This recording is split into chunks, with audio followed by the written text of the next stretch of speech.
Hello, top of the hour to you. Welcome to Joy News Today. We are live in all 16 regions on the Joy News channel, on our digital platforms, on X Spaces, on Facebook and on YouTube, also around the world on myjoyonline.com. My name is Sweetie Aboshi, and this afternoon, for headlines, Agyapong withdraws from NPP's thank you tour, citing security threats to his supporters. Lives are threatened. I don't think I can protect my team enough.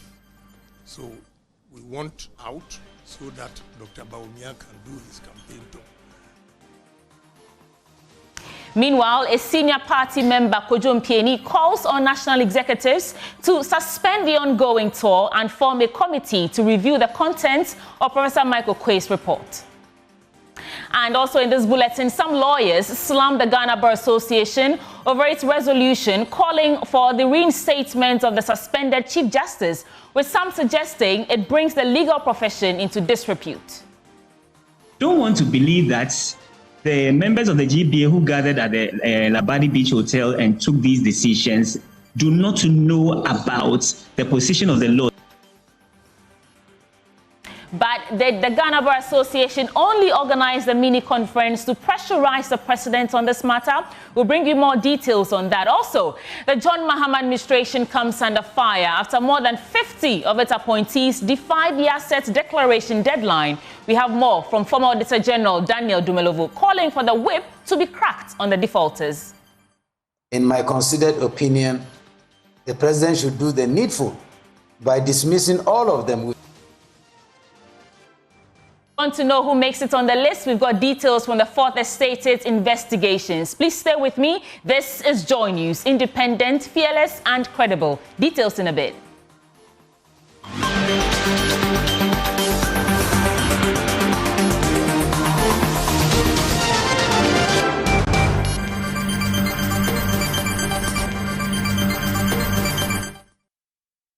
And now the news in detail, starting with Agyapong withdraws from NPP's thank you tour, insists on contesting flag bearership despite what he calls intimidation from some persons within the party.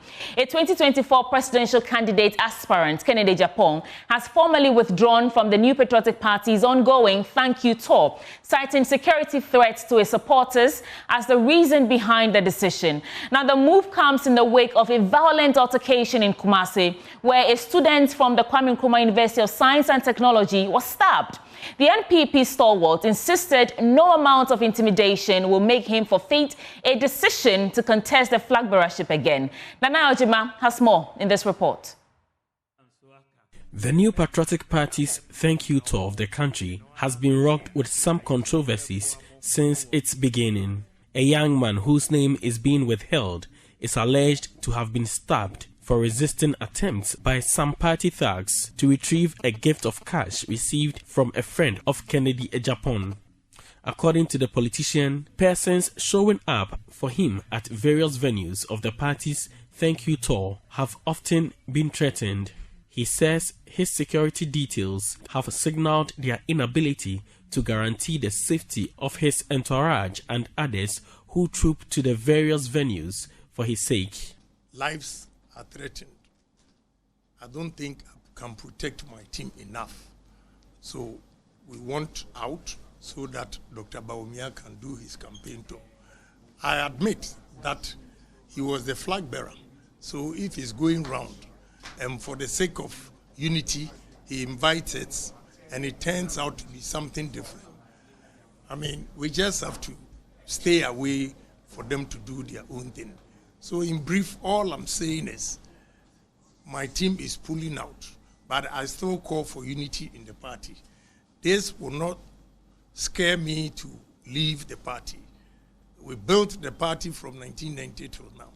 So as for intimidation, they should rest assured that intimidation will not help them. I'm not somebody you can intimidate for me to stay out of the party. I'm still a party member. I'm calling for unity. The strong-speaking politician has refused to respond to the allegations and alleged assaults, but insists on fighting for justice for the students. And therefore, if I'm preaching for unity, I will not preach violence. I just want everybody all supporters to calm down. But I'll make sure justice is done to the student who was hurt. You know, I mean, publications are coming out that my supporters were fighting over 2,000 cedis. It wasn't 2,000, it was just 1,000 cedis. That Ali Suraj security that he brought, snatched from the students. So it's not my support who were fighting over 2,000. You know, that is not true. Meanwhile, former flag bearer aspirant of the NPP, Kennedy Agyapong, has indicated his readiness to contest the flag bearership again when nominations are opened. And at an appropriate time, I assure them that we are also going to campaign. I want everybody to know, every party member to know that I'm going to contest. Indeed, they should be ready. And respectfully, nobody can tell me to back off. I will not back off. Because we started from 1990 till now. The incident has been reported to the police, with 3 spent ammunition shells tendered in as evidence of shooting by the thugs. For JoyNews, Nana Ojima, Kumasi. A former chief of staff, Kojo Mpieni, who is also a leading member of the NPP, is urging the national executives of the party to suspend the ongoing thank you tour. Mr. Mpieni further wants the party to set up a committee to study the contents of the Professor Michael Quay's report and advise the party on the way forward. We agree that the government didn't perform well, and as head of the government, you should take a lot of the blame. I believe what did he say? I remember during the elections, he said somewhere that the box talked to him. Did he say that? Right. So he should take, if we have done so well that Ghanaians were prisoners, he would have been the president that we president. Kufuor's administration has done so well that we should do this. So if the administration didn't do well, he should take the blame for it. So, Mr. Mpieni, this afternoon you are calling for the party to maybe take a step back, maybe discontinue this thank you tour, look at why it I believe so. They should take a step back. What is happening is not good for the party, and get back indoors and find a way out of this mess. When the party is in opposition and the national chairman becomes the leader of the party, in this tour, we appear to be seeing Dr. Bawumia as the face of it. Is it right? Well, I think you have answered it yourself. If the chairman is the leader, then he should be the face of this tour, not a candidate who may want to contest again. And there are others who also want contesting. We'll bring you more details on that. But moving on, this afternoon, some members of the Ghana Bar Association have slammed leadership of the association for allowing the passage of a resolution calling for the reinstatement of suspended Chief Justice Gertrude Torkornoo. On Tuesday, the GBA published the reasons behind the resolution voted for by its members present at the mini-bar conference in a communique. Now, the Ghana Bar Association says the president did not publish a constitutional instrument guiding him in the decision to suspend the Chief Justice. Private legal practitioner Ni Omanyeboni Lamte says the conduct of the GBA on this matter brings the name of the association into disrepute. Of the Constitution are not oblivious of 296C when they provided Article 146(2). They said the procedure is restricted to 146. They are the framers of the Constitution. They have made Article 296C. And so I think they are very much aware of it when they provided Article 146(2). The effort being made to import Article 296C into 146 is unconstitutional. But granted that is not the position of the law, Article 296C has already been interpreted by the Supreme Court. So the GBA ought to have averted its mind to that interpretation. And I don't want to believe that the members of the GBA who gathered at the Labadi Beach Hotel and took these decisions do not know about the position of the law, the position of Article 296C.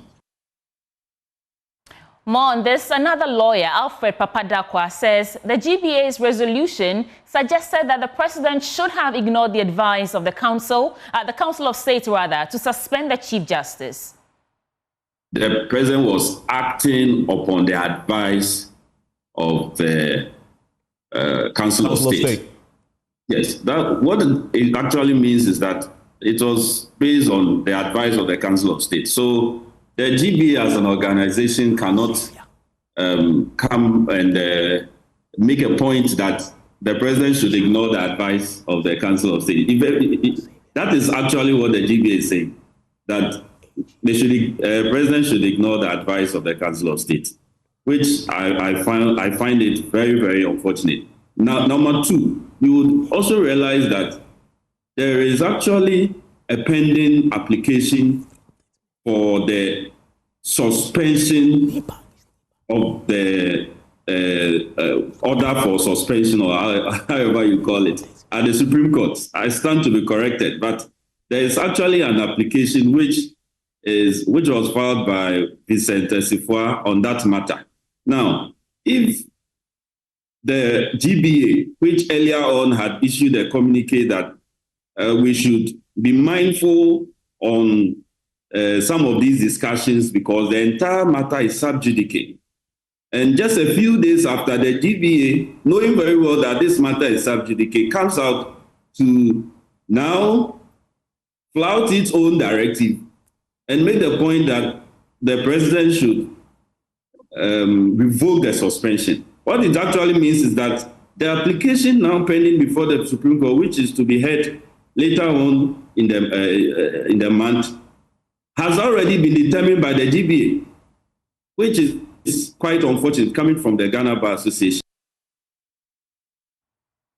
So let's get some reflections on the withdrawal of Kennedy Agyapong from the NPP's Thank You Tour. And Richard Ahiagba is Director of Communications for the New Patriotic Party and joins me via Zoom. Sir, thank you for your time on JoyNews Today. Now, how does the party respond to Kennedy Agyapong's claims of intimidation and the reported threats to his supporters, especially in the wake of the Kumasi incident?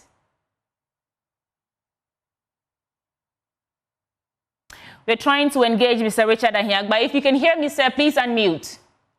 Yes, I can hear you. Can you hear me now? Yes, loud and clear. Thank you. My regards to your viewers and to your good self. I think that it's one thing that perhaps we would rather more people join, and of course for Kennedy Agyapong to be part of the tour. So the decision to pull off from the tour for me is not exactly welcoming, but it's a welcome news on another breath that it would help de-escalate what we saw yesterday, which is not really the intent of the tour. So. Based on his own comment following the decision to withdraw, to say that it is not for any reason but to promote party unity, I think that is a welcome news on that breath that he would step away. So as unwelcoming as the news is, and you yourself are saying that his withdrawal would de-escalate the tension, would you say the Thank You Tour is achieving the intended purpose? Yeah, he has to, and it has been from when it started in Western Region when I was part of it. The ambience was great. Party people were excited. The message was there to let people know that we appreciate what work was done in 2024 to help the party win. Even though we didn't win, we appreciate the work, the effort that was put in. So I think that the tour in Western Region, which I was part of, was great, and the reports I got for the tour in Western, North, Hafo, Bono, and the rest also were in the same spirit. So the tour is important, is a decision of our National Council, and all of us are supporting it. The challenges that has arisen, I think that would iron them out. Some would disagree with you, sir. In fact, former Chief of Staff Kojo Mpieni is calling for the suspension of the tour and the establishment of a committee to review the Professor Michael Quay report. Does the party leadership consider this a viable path forward? No, certainly, our father's view is welcome. There's a committee already in place that's reviewing, or more or less trying to synthesize the report and come up with some proposal recommendations for National Conference, Delegate Conference to consider later this year in July. So his recommendation is already being operationalized.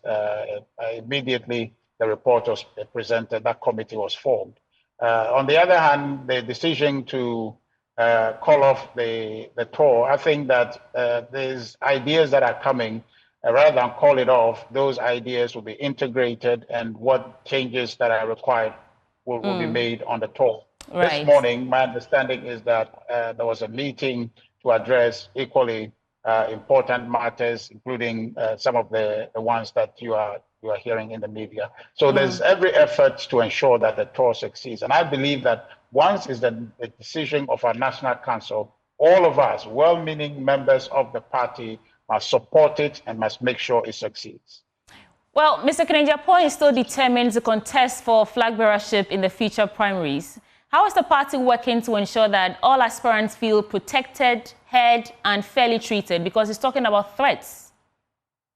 Oh no, I don't think so. I mean, sometimes when you are reading from your political lens, you can see things that don't exist to be in existence, because you're wanting to have a certain advantage or want to see things work in a certain way. I don't think, and I can guarantee you, not in myself, I have not seen anything in any meeting, any orchestration, insofar as I am aware, to advantage one candidate over the other. Perception, given one's politics, you can see things that don't exist as though they exist. But what I can assure anybody, including Honorable Agyapong, is that this party, as he has supported, is one that is a democratic party. We thrive on competition. Competition is our mainstay. So his desire to contest, I think that has popular support in the party if you go by the results of the 2024 primaries. So therefore, anytime there's opportunity to contest, I think that he's deserving to contest. As to whether he wins, that is the decision of the electorate, right, to decide. So is there a strategy in place? If there is, tell us, a strategy to manage the internal tensions like these, especially ahead of the 2028 election, particularly in maintaining public confidence in the party's democratic processes? Well, let me just tell you this. There is every mechanism in our party, inherent in our party constitution, to regulate our behavior, to deal with all these matters. What is left is people to be disciplined. What is left is for the party leadership to enforce the constitution, because you cannot be a party member where our constitution puts a burden on you to ensure that you promote and defend the good name of the party, work to ensure the unity of the party. If you do anything contrary to that, for me, it's tantamount to indiscipline. The party should be bold to be able to discipline people. That's the only way we can ensure internal cohesion. That's the only way we can ensure that the party is focused on its mandate, which is to win political power. That's the only reason why we exist. Richard Ehagwa, thank you. He's Director of Communications for the New Patriotic Party. Thank you for joining us. In other stories, 4 suspects in connection with the recent cocaine bust at the Swiss Port Cargo Terminal at the Aviance Cargo Village of the Kotoka International Airport have been remanded into prison custody and are to reappear on May 6, 2025. The suspects face 4 charges, including attempted export of narcotic drugs without license, conspiracy to commit crime to wit, exportation of narcotic drugs without license, conspiracy to commit crime, and the possession of narcotic drugs, I think I just repeated that, pardon me, without lawful authority, and possession of narcotic drugs without lawful authority. Now, it is a case of prosecution that the Narcotics Control Commission's planned analytical examination at the Ghana Standards Authority has not been concluded, and thus asked for the suspects to be remanded into police prison custody. Our legal affairs correspondent, Latif Idrisu, is in court for us and joins me with more details. Latif, what more can you report on the cocaine bust at the Swiss Port Cargo Terminal? Yeah, so sweetie, on the day the arrests were made, there was an initial test which NACOC calls on-field test. Now, when the on-field test was conducted by officials of NACOC stationed at this cargo station, it turned out that the white substance that was arrested indeed was cocaine. But what they needed to do is to carry out further investigations to ascertain the real facts. And so, according to NACOC, they had planned to send these substances or samples of the substance to the Ghana Standards Authority for a thorough investigations to be carried out to ascertain if indeed all the intercepted parcels are cocaine. And that is what is not conclusive as we speak. And reason why the state asked for the case to be adjourned for the investigations by Ghana Standards Authority to be concluded. And so the court has obliged and has therefore deferred the case to be called on a later date, sweetie. Okay, so we're monitoring that. How about the NS Kumi case? What's the latest update on that as well? Yeah, so we know NS Kumi is here at the Supreme Court. He is trying to invoke the powers of the Supreme Court to do two things.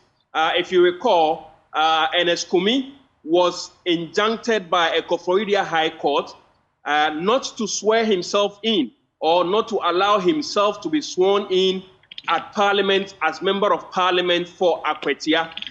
NS Kumi, we all know as of now, defied that court directive or that court ruling.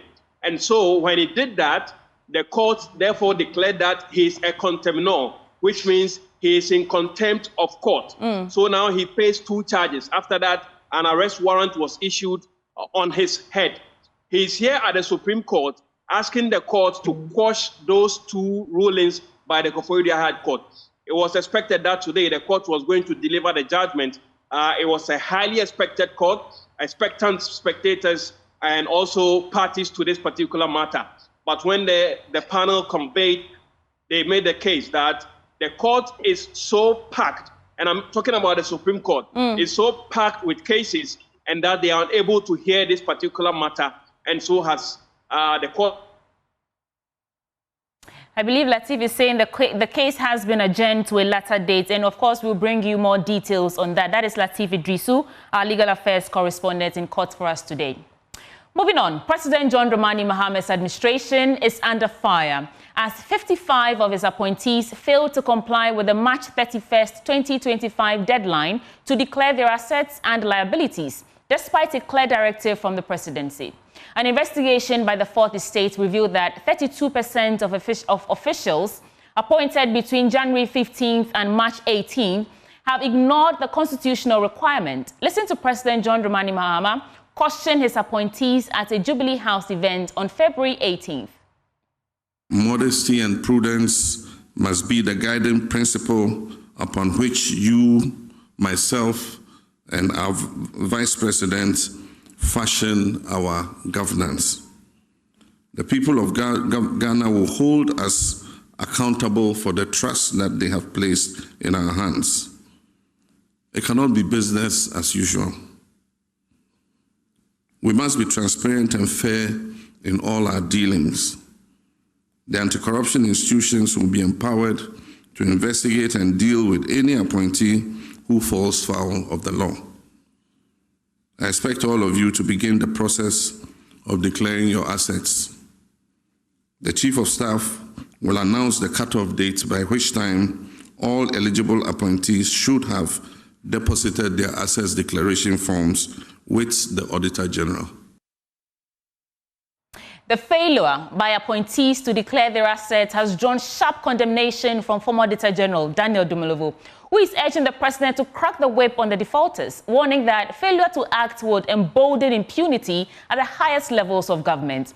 But before we hear from him, let's get details on what the law says and who makes the list sourced from the Fourth Estate. Kweku Asante of our legal desk has been explaining this in detail.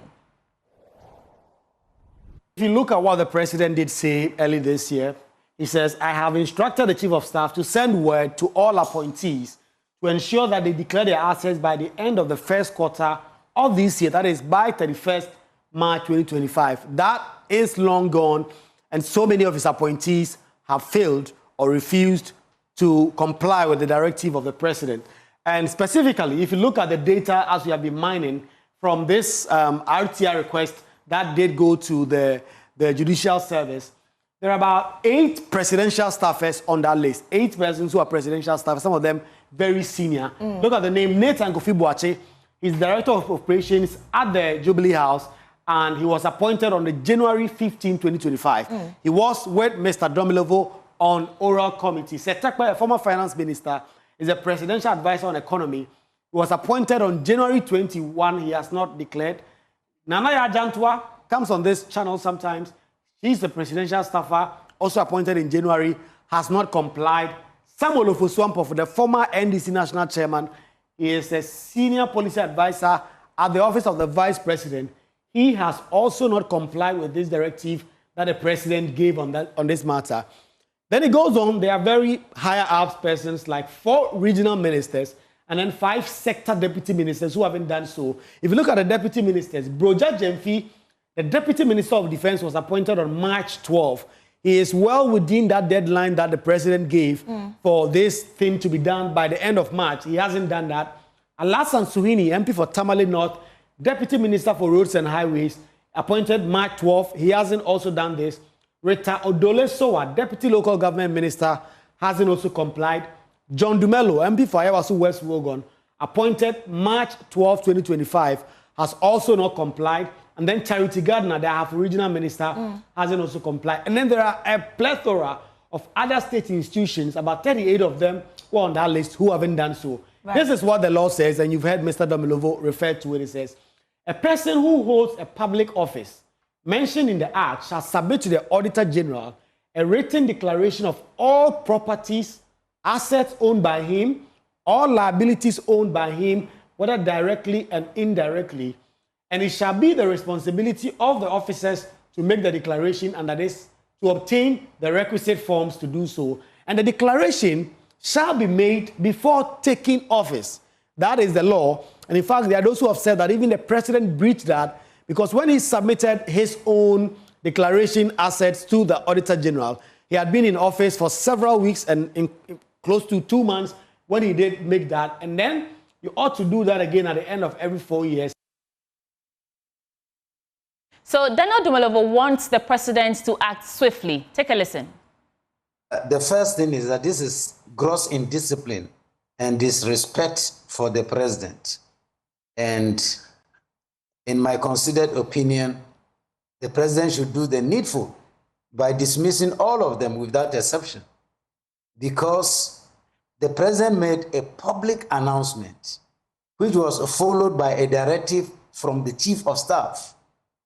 This is not how to reset a country. If the team that is going to help the president manage the affairs of the country is so indisciplined, they don't have respect for the president, I think the acts must fall immediately. You should clear all of them. There are about 33 million Ghanaians and several capable people who can do the work. So I don't take this lightly at all. And I hope the president does not take it lightly as well. Well, let's get into some other stories. The Kumasi Metropolitan Assembly has revealed 3 buildings located at the Edum Blue Light area have been earmarked for demolition to pave way for the reconstruction of the market, which was raised by an inferno a month ago. It follows structural integrity assessments of the structures by the KMA, which recommended their immediate demolition to bring life back to the market. Refuting claims of ordering the release of some impounded excavators, Kumasi City Mayor Richard Wedi explained the excavators were intended for the demolition exercise. The buildings, including one owned by the KMA and 2 other private developers, are expected to be pulled down in the coming days. My report says that 3 buildings, there are a lot of buildings there. 3 buildings would have to be demolished. Which are these buildings? The KMA building, which is on the Fuller Road, directly opposite the Central Market, the KJTR Phase 2 project, would have to be demolished. And in fact, that was what we were going to attack yesterday. That was the demolition exercise. That building was what we were going to attack yesterday. So yesterday, if we had gotten the machinery there, positioned them at the various places, I'm sure by this time everything would have gone. If we were successful with the attempt that we made, I'm sure by this time everything. I'm not sure, because when we had given ourselves targets that okay, we'll mobilize to the place. 7 p.m. we'll start demolition, because by the time a lot of people would have gone home, 7 p.m. we'll start demolition. By 4 a.m. we should be done. So this morning we're supposed to be doing clearing. Unfortunately, the plan backfired. So what's the plan going forward? How do you intend to demolish it? Because according to your report, we'd have to demolish it, but it's going to come at a bigger cost, and that's where I'm worried. When? I would have to look for budget lines that can accommodate the cost. What does? This is Joy News Today, live from our studio here in Kokomimle, broadcasting to all 16 regions of the country on the Joy News channel, around the world on myjoyonline.com. My name is Sweetie Abochi. More news when we return from this break. Still to come, Tertiary Education Workers Union of Ghana branch of KNUST declares strike over alleged unfair recognition on University Governing Council. More when we return from the break. The difference is 666.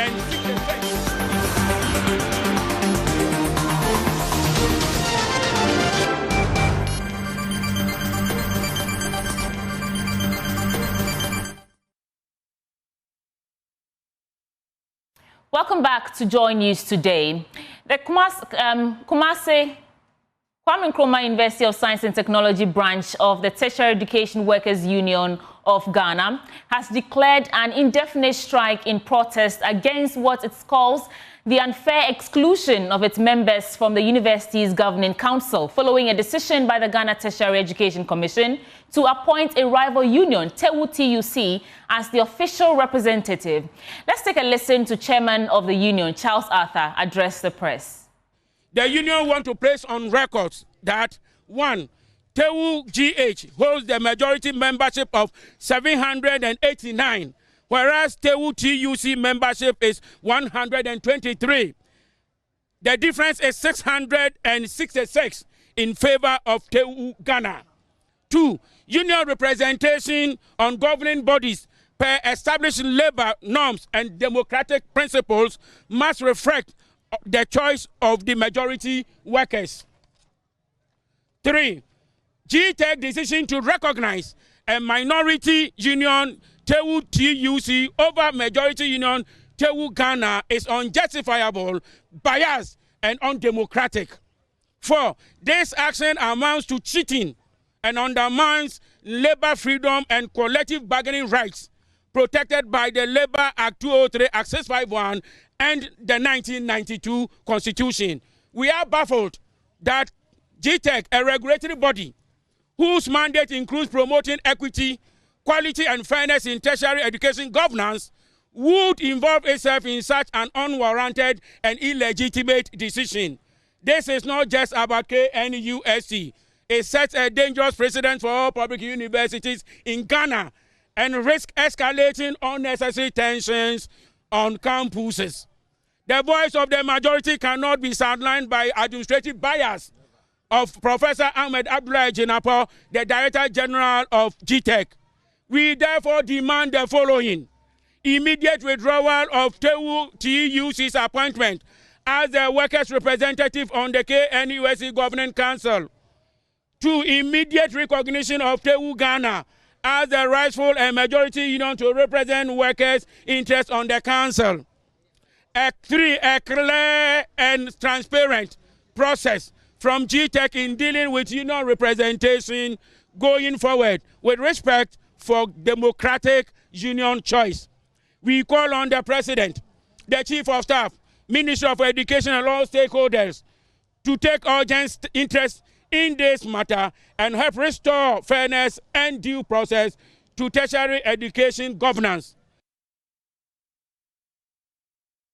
Nana Boachidankoyadom is at the briefing and joins us with more. Nana, thanks for joining us. We just heard Charles Arthur, the chairman of the union, list their demands. How is this going to affect the university? Well, so from today, they are withdrawing from some essential services from the university campus. Security and then cleaning will be on hold. See that the demands that different, and so other essential services, including cleaners, would also not go to work. Has the university responded to their demands yet? Not yet. We haven't yet heard from the university. The university's governing council was inaugurated yesterday, and so with the strike being declared today, we're expecting to hear from them anytime soon. What is the general mood on campus, on the various, if you know, from the people involved in this? We already know that the school is on vacation. Students have gone home, but then there's a graduation ceremony currently ongoing. And so this is really going to affect the university, especially when it comes to keeping the campus very clean. With them withdrawing some of these services, it is also expected that keeping the campus clean will become a problem going forward. But we're expecting that the university will step in quickly to make sure that things are placed in order. Thank you so much, Nana Boache Dankoyadom. And we can't do the news without business news. Winston Taki standing by to serve us right after this break.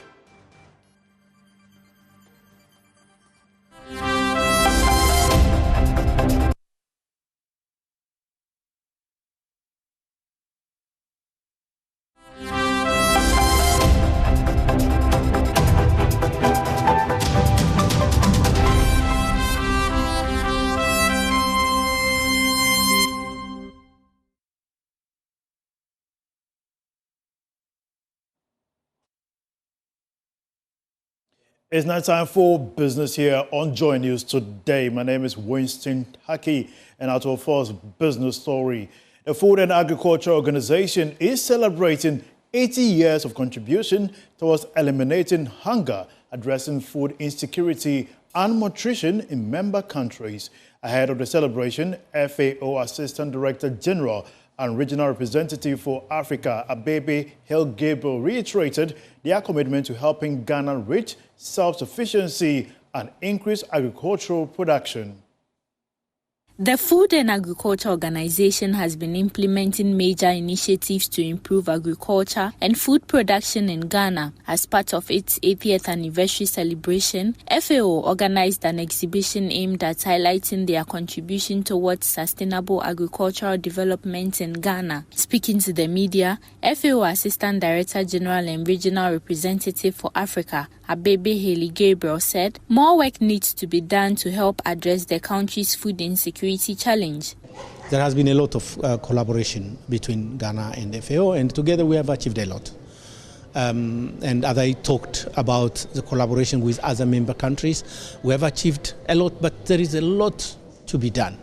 You know, the one thing that makes the work in agriculture is you can't say enough. You know, it's like we are eating all the day. We have to produce more, and the demand for healthy diets is increasing. Ghana, like many other African countries, are importing food and in billions of US dollars, while we have all the possibilities, opportunities to produce it here. So one of the things that we have been working with government of Ghana and other countries is how can we boost production? That's why we are talking about better production. How can we boost production, increase production productivity for the countries to be self-sufficient, but also to produce more for export? The Food and Agriculture Organization's 80th anniversary celebration is under the theme FAO at 80, 365 Days of Action.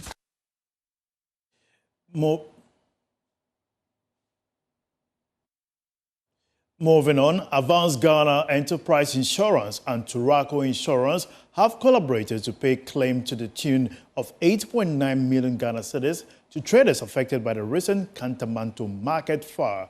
According to the Chief Executive of Advance Ghana, Guilherme Valance, this is aimed at helping the affected customers recover from the unexpected setbacks and continue their businesses.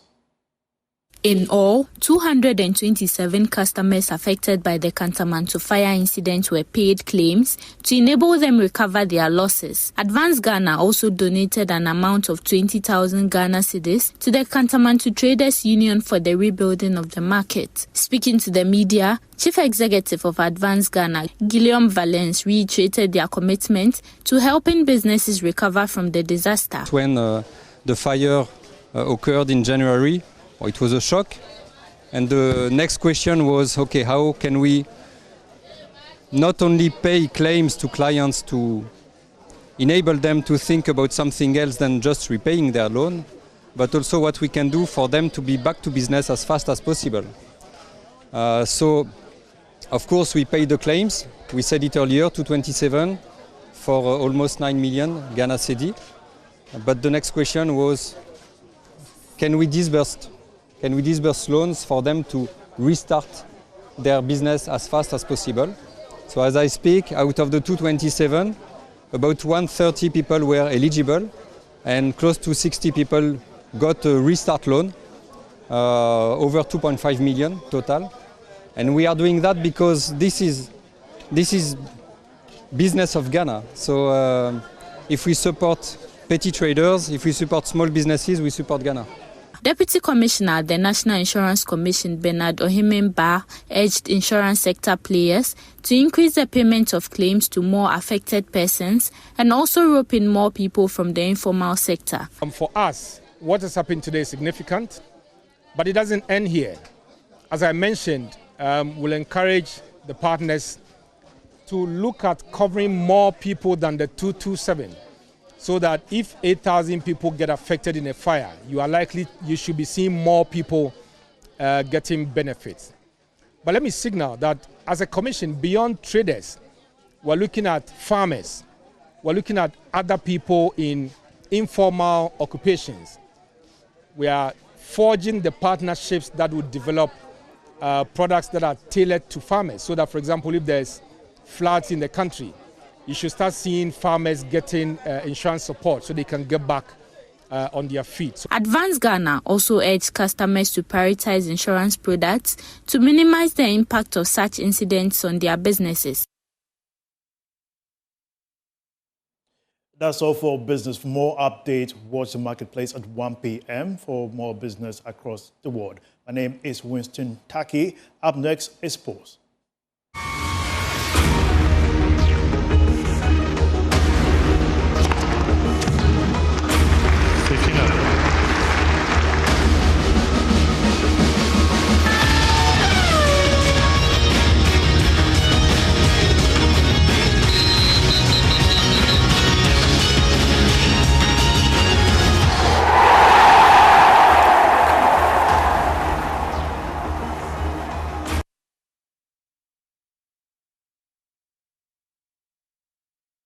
Time now to bring you sports here on Joy News Today with me, Muftaro Nabila Abdullahi. President of the Ghana Football Association, Kurt Okreku, has revealed that the football governing body spends about 7.5 million Ghana cedis annually on match officials.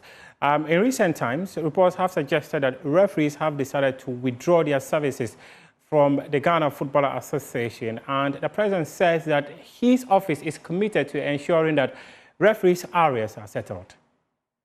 Referees.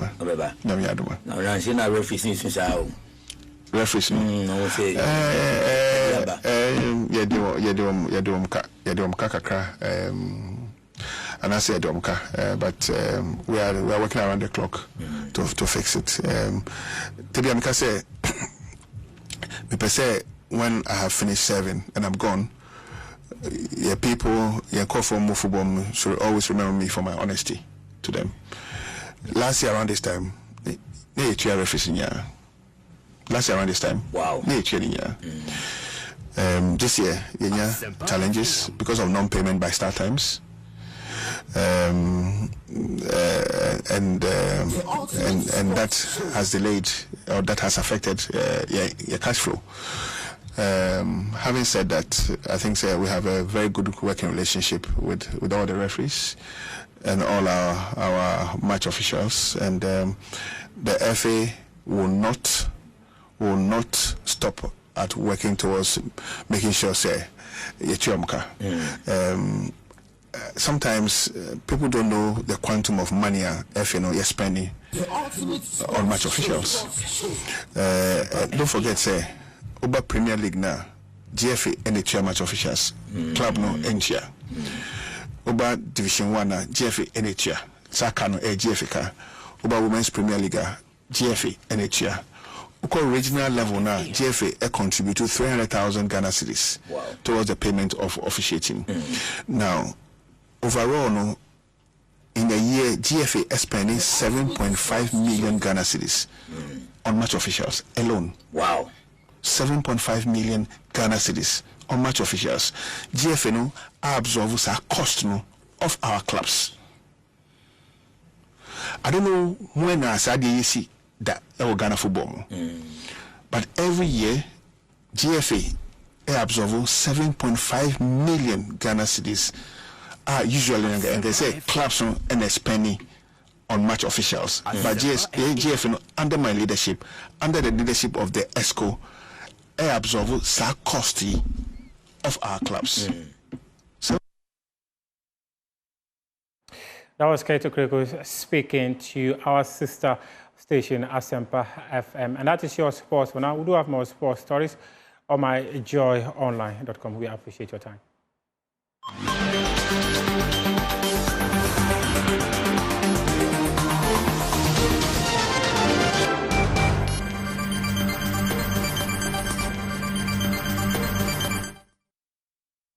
This is still Joy News Today with me, Sweetie Abochi. Moving on, ranking member on Parliament's Health Committee, Dr. Ayu, is criticizing government's proposed 3 billion CD fund for non-communicable diseases, calling it rushed and poorly structured. He argues the initiative is set to be financed through corporate support. The National Health Insurance Scheme and the national budget lacks proper consultation. Dr. Ayu plans to challenge it in Parliament, advocating instead for a dedicated trust fund solely for non-communicable diseases. His concerns follow former President John Dramani Mahama's pledge to donate 6 months of his salary to the fund, which was launched at the University of Ghana Medical Center. Now, the Agency for Sustainable Funding is underscored by grim statistics. Non-communicable diseases now cause 45% of all deaths in Ghana, including 19% from cardiovascular diseases and 5% from cancers. This also comes as external donors, including USAID, scale back support, posing major funding gaps by 2028. Here's more. I think that they were going to exercise what they did for the economic dialogue session, and could do one for health finance session, where people can bring their minds, and then it would be a very competitive and interesting stakeholder session.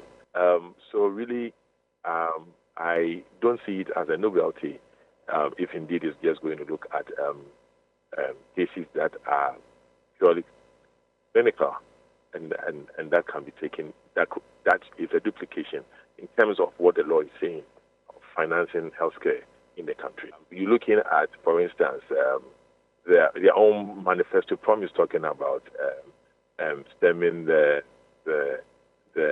outflux of medical personnel from rural areas to the cities, and you want to turn or reverse that situation. You want to look at maintaining equipment and health infrastructure in public hospitals. You want to talk about vaccine. Because the Global Fund is supportive, Gavi is supportive of vaccines, but you know that at this point, donor funding to them will be challenged, and they've already even hinted as of their exit from Ghana, I think 2028 or so. So you should be looking at a medical trust fund that is also interested in vaccine and sustainability, okay? And this sort of competitive provisions in the trust should be able to. So why don't you look at a trust to fill in a certain gap than looking at purely complicated cases of non-communicable diseases? No, I don't get it. You need to admit that, of course, there be a new governance is continuing. So therefore, the president establishing a trust is, we should all let it work.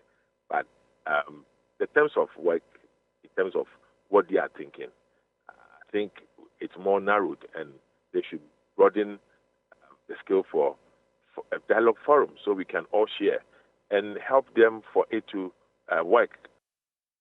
Meanwhile, Health Minister Kwabena Mintah-Kando says funding is already secured for the first year and the policy document is ready for parliamentary review. He also revealed that a dedicated short code for public donations will be rolled out soon.